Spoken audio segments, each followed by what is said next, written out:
ওই ভাবনাটার প্রয়োজন, ওই ভিশনটা, যেটা মেহেদী হাসান হৃদয়ের মধ্যে আমি তো অন্তত কথা বলে দেখেছি যে ওই ভিশনটা খুব ক্লিয়ার।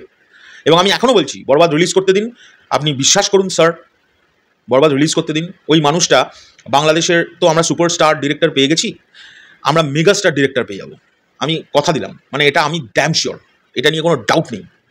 আপনি রিলিজ করতে দিন না বরবাদকে। আর এই রিলিজের আগে না এই ধরনের খেলো কথাবার্তা বলে নিজের সম্মানটা খোয়াবেন না দয়া করে। I am very sorry too. একজন ডিরেক্টরের মাথায় খারাপ হয়ে গেছে, হ্যাঁ, এছাড়া আর কিছু বলা যেতে পারে না। আমি কারণ নাম নেব না, কারণ আমি নাম নেব না এই কারণেই তারাই পাবলিসিটি পাবে, হ্যাঁ, বাট আমি প্রতিবাদ তো করবোই, কারণ ভুল কিছু জিনিস দেখলে শরৎ মিউজিক ভেঞ্চার্স কখনো চুপ করে থাকে না। এখন বিষয় হচ্ছে, একজন ডিরেক্টর আমি সিরিয়াসলি তিনি পাগল হয়ে গেছেন, নইলে এরকম কথা কেউ বলতে পারেন না। আর তিনি এরকম কথা বলতে গিয়ে শুধুমাত্র একটা সিনেমাকে ডাউন করেননি, তিনি মানে ইন্ডিয়ার তো ছেড়েই দাও, আমাদের সিনেমার জগতের বেশ বড় বড় কিছু সিনেমাকে অপমান করেছেন। এবং অপমানটা মানে তিনি করে ফেলেছেন, তিনি কিন্তু করতে গিয়েছিলেন, তার টার্গেট ছিল অন্য, কিন্তু হয়ে গেছে অন্য। এবার যখন আপনি এরম বলেই ফেলেছেন, তখন তো আপনাকে খেতেই হবে বস, আমাদের থেকে তো ভিডিও আসবেই। I am very sorry to say. একজন ডিরেক্টর বলছেন যে অ্যাকশন, মাস অ্যাকশন ফিল্মের সম্পর্কে তার মন্তব্য হচ্ছে লাউড যাত্রাপালার অভিনয়, অর্থহীন নাচন কোদন। আমি তো শুনে হাসছি, বাট মাইন্ডলেস মারামারি কারাগারি, এই তিনটে ওয়ার্ড নিয়েই আমার আপত্তি, আর কিচ্ছু নিয়ে না। তার একটা ওয়ে অফ থিঙ্কিং থাকতে পারে, তার একটা ভিশন আলাদা হতে পারে, বাট যারা মাস কমার্শিয়াল ফিল্ম করছেন তাহলে তারা ভুল করছে, তাই তো? বা তারা তাচ্ছিল্যের মতো কিছুটা করছে, যেটাকে নিয়ে তাচ্ছিল্য করা যায়।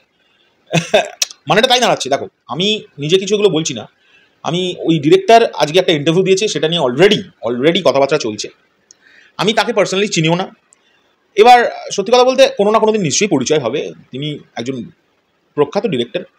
তার একটি ছবি যেটি ঈদে আসছে এবং যেটি টিজার, সত্যি কথা বলতে আমাকে অনেকে কোয়েশ্চেন করছিল, দাদা কথাই বলছো না তুমি। আমি একবার যাদের বয়কট করি তাদের নিয়ে কথা বলি না, এটা আমার প্রবলেম। আর দেখো, কৌশালির তো প্রশ্নই ওঠে না, কৌশালী বলবেই না, বাট আমি তো কথা বলি না। আর যেটা বাজে লাগে, সেটা যদি এরকম কোনো মোমেন্ট তৈরি হয় যেখানে আমার কথা বলতে হচ্ছে, এই যেমন আজকে আমার এখন কথা বলতে হচ্ছে নাম না নিয়ে, তাই এখন আমি আমার মন্তব্যটা জানিয়ে দিচ্ছি। এরা জঘন্য টিজার বানিয়েছেন, I am very sorry to say. একটা জঘন্য থেকে জঘন্যতর একটি টিজার তিনি উপহার দিয়েছেন। যাই হোক, সেটা আলাদা বিষয়। এখন ট্রেলার হয়তো আরও ভালো হবে, আমি বলতে পারবো না, সেগুলো নিয়ে আমি কোনো কমেন্ট করছি না, বাট তার দুটি লাইনে আমার বিশাল আপত্তি আছে।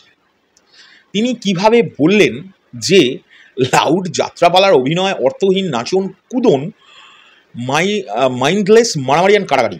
আচ্ছা, তার যে টিজারটা এসছে সেটার যে প্রথম দৃশ্যটা, সেটা তো মানে প্রচুর লাউড যাত্রাপালারই মতোই। কারণ রাইজ বলে একটি সিনেমা আছে শাহরুখ খানকে তো নিশ্চয়ই তিনি চেনেন, তার জানা উচিত ছিল এগুলো। যাই হোক, রাইজে যখন একটা জায়গায় এসআরকের এন্ট্রি আছে, এক্স্যাক্টলি ওরকম একটা এন্ট্রি তার টিজারের প্রথম ফার্স্ট দৃশ্যেই দেখা যায়, যে ধোঁয়া করে তার অভিনেতা তিনি বেরিয়ে আসছেন একদম শাহরুখ খানের মতো।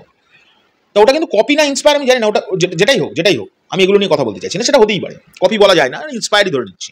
তো সেটা কিন্তু একটা লাউড, মানে রাইজ কিন্তু রেজ এমন একটা সিনেমা, যে সিনেমাটা অ্যাকশন ধর্মী ছবির মধ্যেই পড়ে। সো এক দেখি একটা লার্জার দ্যান লাইফ ক্যারেক্টারকে দেখানো হয়েছে, আমি যতদূর বুঝেছি। এবার তিনি হয়তো ওটাকে ভেবেছেন কোনো আর্ট ফিল্ম, যে তার থেকে ইন্সপায়ার হয়েছেন, বা সেরকম একটা জিনিস রেখেছেন যেটা দেখে মনে হবে যেন লার্জার দ্যান লাইফ। এই যে তিনি বলছেন লাউড যাত্রাপালার অভিনয়, তার যে প্রথম অ্যানাউন্সমেন্টটা, যে হেলিকপ্টার করে এসে সবাই সিনেমাটিক ওয়েতে নেমে, কারোর পেছনে পনিটেল বাঁধা দুজন নায়িকা দুমদাম নেমে লাপাতে এসে, এটাও তো লাউড, প্রচুর লাউড ছিল। মানে তিনি তখন এগুলো করতে গিয়ে বুঝতে পারেননি যে অ্যানাউন্সমেন্টের দিয়েই তো আমি লাউড একটা অ্যানাউন্সমেন্ট দিয়েই শুরু করছি আমার কাজ।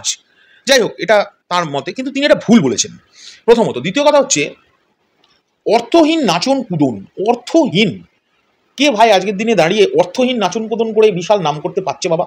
আমি তো দেখতে পাচ্ছি না, আমি কিন্তু দেখতে পাচ্ছি না।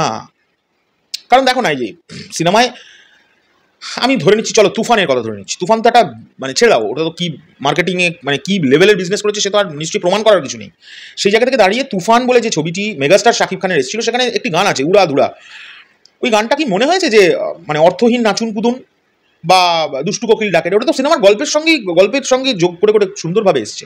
আর হ্যাঁ, তাই বলে আমি বলছি না যে অর্থহীন নাচুন কুদুন হয় না। হ্যাঁ, যে ছবিতে হয় সে ছবি চলেও না। অর্থহীন যেখানেই কোনো জিনিস হবে সেটা চলবে না।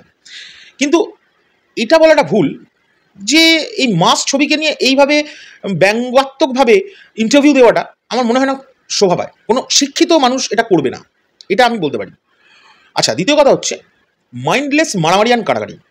আমার কথা হচ্ছে এই যেটাকে নিয়ে এই ডিরেক্টর মাইন্ডলেস কাটাকাটি আর মারামারির কথা বলছেন, এটা করতে গেলে যে অথেন্টিক শিক্ষাটার প্রয়োজন হয়, ফিল্ম তৈরির শিক্ষা আলাদা বিষয়, কিন্তু এই কোরিওগ্রাফিটা করতে গেলে এই যে মাইন্ডলেস, যেটা ওনার ক্ষেত্রে মাইন্ডলেস কাটাকাটি মারামারি, সেটা করতে গেলে যে শিক্ষার প্রয়োজন হয়, যে জিনিসটার প্রয়োজন হয়, সেটা তাকে বলা হয়, যারা করেন তাদের বলা হয় অ্যাকশন ডিরেক্টর। আর এই মাইন্ডলেস কাটাকাটি মারামারির ছবিগুলোই বক্স অফিসে সবচেয়ে বেশি নাম করে, সবচেয়ে বেশি ব্যবসা দেয়। তার প্রমাণ হচ্ছে জওয়ান। আমি বলছি, আমি কিন্তু এসআরকের ছোট থেকে ডাইহার্ট ফ্যান। আমি ফার্স্ট ডে ফার্স্ট শো দেখি এসআরকের এভরি ইয়ার, মানে যখনই উনি সিনেমা আনেন। সেই জায়গা থেকে দাঁড়িয়ে বলছি, এই যে জওয়ান একটা দৃশ্য, আমি একটা দৃশ্যই বলছি শুধু, ওই দৃশ্যটা জওয়ানের কেউ ভুলতেই পারবে না। প্রচুর দৃশ্য আছে, আমি একটা দৃশ্য জাস্ট বলছি, যেখানে ওই ট্রাকগুলো সিনেমার একদম শেষ পর্যায়ে এসে এই দৃশ্যটা আপনারা দেখতে পারবেন, যে প্রচুর ট্রাক আসছে, সেখানে মেয়েগুলো ট্রাকটা চালাচ্ছে, সেখানে একজন হামলা করে ট্রাকের ওপরে, এবং তখনই এসআরকে একটা মোটরসাইকেল নিয়ে ওপর থেকে লাফ মেরে মেয়েটাকে তার কোমর থেকে বেল্টটা খুলে নিচে দেয়। এই দৃশ্যগুলো কি আপনার মনে হয় স্যার যে এগুলো খুব ছেলে খেলার করার মতো দৃশ্য? আর এই দৃশ্যগুলো পাবলিক পছন্দ করেনি? যদি আপনার এরকম মনে হয়, তাহলে আপনাকে বলে রাখি, শুনুন, যদি আপনার মনে হয় যে এই দৃশ্যগুলো খুব একটা পছন্দ করতে পারেনি কেউ, তাহলে আপনি ভুল করছেন বস। আচ্ছা, ছেড়ে দিন, আপনি ছেড়েই দিন, জওয়ানের কথা আমি ছেড়ে দিলাম। পাঠান একটা দৃশ্য আছে, সলমান খান এবং শাহরুখ খান, এনারা একটা ট্রেনের মধ্যে দৃশ্য আছে, যেটা হচ্ছে বেস্ট সিন পাঠানের আমার মতে, মানে বেস্ট আমরা দেখতে খুব আনন্দ পেয়েছিলাম। সেই সিনগুলো কি মনে হয় স্যার যে এই সিনগুলো খুব মানে খেলো সিনে সবাই পারে, কে দেখে? কেউ দেখে না। আপনি জানেন যে দুটো সিনেমার নাম করেছি, সেই দুটো ওয়ার্ল্ড ওয়াইড কত টাকা কামিয়েছে? ইন্ডিয়ার কথা ছেড়ে দিন, ওটা তো কালেকশন ভাবতেই পারছেন না। শুধু ওয়ার্ল্ড ওয়াইডের কালেকশন শুনলেই তো মাথা খারাপ হয়ে যাবে। আচ্ছা, ছেড়ে দিন, ইন্ডিয়ার কথা, সিনেমা নিয়ে কথা বলছি কেন? আমি আপনার দেশের একটি ছবির কথা বলছি, তুফান। আপনি তুফানের একটা ওয়ান টেক শট আছে, সেখানে মেগাস্টার যেভাবে গুলি করতে করতে যান, করে বেরিয়ে আসেন, আপনার মনে হয় বাস্তব জীবনে এরকম কোনো মানুষ করতে পারবে? কিন্তু এটা হলো, সিনেমায় এটা সম্ভব। এবং আপনার মনে হয় সেই দৃশ্যটা কেউ পছন্দ করেনি হলে? ওই দৃশ্যটা সবচেয়ে বেশি ওই দৃশ্যটাকে নিয়ে মানে বাহবা দেওয়া হয়েছে, সবাই দিয়েছে, সব ক্রিয়েটাররা ওই দৃশ্যটা নিয়ে কথা বলেছে মেনলি। আপনার মনে হয় এই দৃশ্যগুলো খুব খেলো, এগুলো পাবলিক নেয় না? তাহলে তো তুফানকে আমি বলবো যে তুফান তো বাংলাদেশে তাহলে কালেকশনই করেন, যদি আপনার কথা মতো ধরি। এটা তো হতে পারে না। যেটা বলবেন, শুনুন, আপনার নিজের ছবি আসছে মানে এই নয় যে আপনি অন্যদের ছবিকে নিয়ে খেলো আকৃতিতে দেখিয়ে দেবেন। এই যে জঙ্গলি, সিয়াম আহমেদ জি অভিনয় করেছেন, দুর্দান্ত টিজারটাকে প্রেজেন্ট করেছে, যেভাবে টিজারটাকে প্রেজেন্ট করেছে, এটা মাইন্ড ব্লোয়িং একটা টিজার হয়ে গেছে। আমার তো খুব ভালো লেগেছে বস, আর যেটা ভালো লাগবে সেটা তো বলবোই। আর বরবাদের কথা তো ছেড়েই দিন, ওটা করতে গেলে, আমি সিরিয়াসলি বলছি, sorry, I am sorry to say, ওইটা করতে গেলে স্যার ওই ভাবনাটার প্রয়োজন, ওই ভিশনটা, যেটা মেহেদী হাসান হৃদয়ের মধ্যে আমি তো অন্তত কথা বলে দেখেছি যে ওই ভিশনটা খুব ক্লিয়ার। এবং আমি এখনও বলছি, বরবাদ রিলিজ করতে দিন, আপনি বিশ্বাস করুন স্যার, বরবাদ রিলিজ করতে দিন। ওই মানুষটা, বাংলাদেশের তো আমরা সুপারস্টার ডিরেক্টর পেয়ে গেছি, আমরা মেগাস্টার ডিরেক্টর পেয়ে যাবো, আমি কথা দিলাম, মানে এটা আমি ড্যাম শিওর, এটা নিয়ে কোনো ডাউট নেই। আপনি রিলিজ করতে দিন না বরবাদকে। আর এই রিলিজের আগে না এই ধরনের খেলো কথাবার্তা বলে নিজের সম্মানটা খোয়াবেন না, দয়া করে। I am very sorry to say, আপনার নিজের সম্মানটা যাচ্ছে। এই যে আমি রিপ্লাই করছি আপনাকে নাম না করে, আমার কিছু ভাই বোনেরা তো আছে যারা নাম করেই রিপ্লাই করবে, আপনি কতজনকে অফ করাবেন? আপনি কপিরাইট স্ট্রাইক পাঠিয়ে দেবেন তাদের নাম নেওয়া হয়েছে বলে। বাট ইটস নট রাইট, আপনার যেটা ভুল সেটা ভুল, আপনি আবেগের বশেই বলে থাকুন। আর যদিও বা আমি আবার সেই কথাগুলো তুলতে চাই না, আপনার বলাটাই স্বাভাবিক। আপনি এমন একজনের সঙ্গে কাজ করেছেন যিনি তো নিজেই প্রথমে যা করে রেখে দিয়েছে, সেটা তো এখনও মনে করলে আমার গা রিডি করে ওঠে।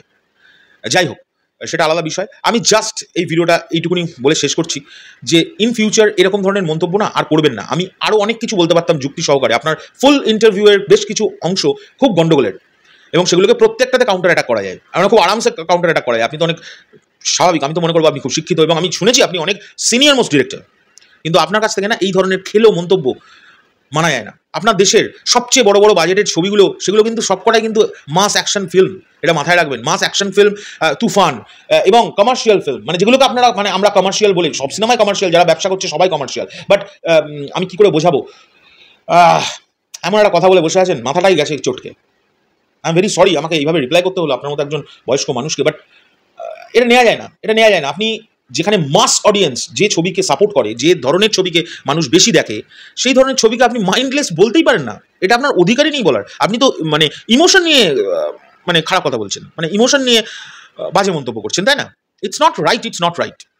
যাই হোক, আমার ভিডিওটা এই পর্যন্তই রইল। আমি আমার সাকিবিয়ান ভাই বোনদের একটা কথা বলবো, আমি একটা রিকোয়েস্ট করতে চাইছি।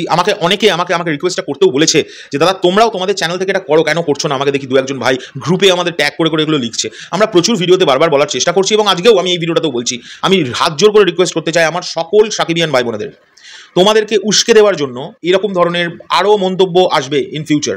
এই ঈদের মধ্যে কিন্তু প্রচুর আসবে।